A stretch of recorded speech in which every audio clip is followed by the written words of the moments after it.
Salut à tous, bienvenue dans cette nouvelle vidéo. J'espère que vous allez bien, je suis content de vous retrouver pour cette nouvelle histoire numérique. Nous sommes au début du XXe siècle et l'ordinateur s'apprête à faire son apparition. En effet, les premiers ordinateurs, au sens où on l'entend aujourd'hui, ont commencé à apparaître à partir des années 1950. Mais avant de voir ces premiers ordinateurs, je vous propose aujourd'hui de nous intéresser à l'origine du mot ordinateur. En fait, je vais vous parler des calculateurs humains. Ce sera une toute petite vidéo, vous allez voir.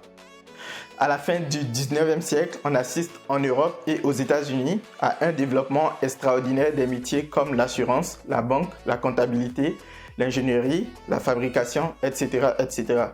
Les administrations des gouvernements s'organisent aussi. Et toutes ces activités sont très demandeuses en calcul. D'une part, comme on l'a vu dans la série que j'ai consacrée aux machines mécaniques du 16e au 19e siècle, dès le 16e siècle, les inventeurs ont fait leur devoir et ont développé une flopée de machines mécaniques pour répondre à ces besoins.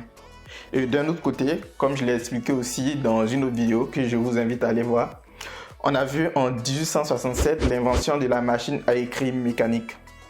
Donc à la fin du 19e siècle, on est dans cette configuration.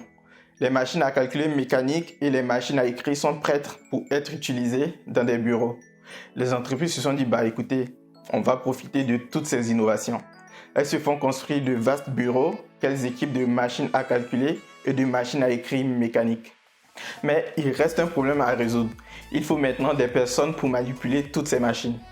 Les entreprises et les administrations engagent alors des cohortes de calculateurs humains dispersés dans des salles entières et dont le rôle sera de faire fonctionner ces machines. Le calculateur humain est censé appliquer une suite de règles fixes sans le pouvoir d'y déroger. Des équipes de personnes sont utilisées pour effectuer des calculs longs et fastidieux, le travail étant divisé de telle sorte que les calculs soient réalisés en parallèle.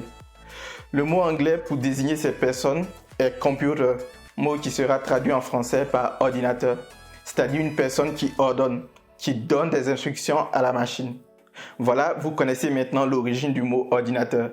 C'est tout pour aujourd'hui. Merci de lâcher un pouce bleu si cette vidéo vous a plu. Merci aussi de la commenter et de la partager pour aider le référencement YouTube. Portez-vous bien, prenez soin de vous et quant à moi, je vous dis à bientôt dans une prochaine vidéo. Allez, salut!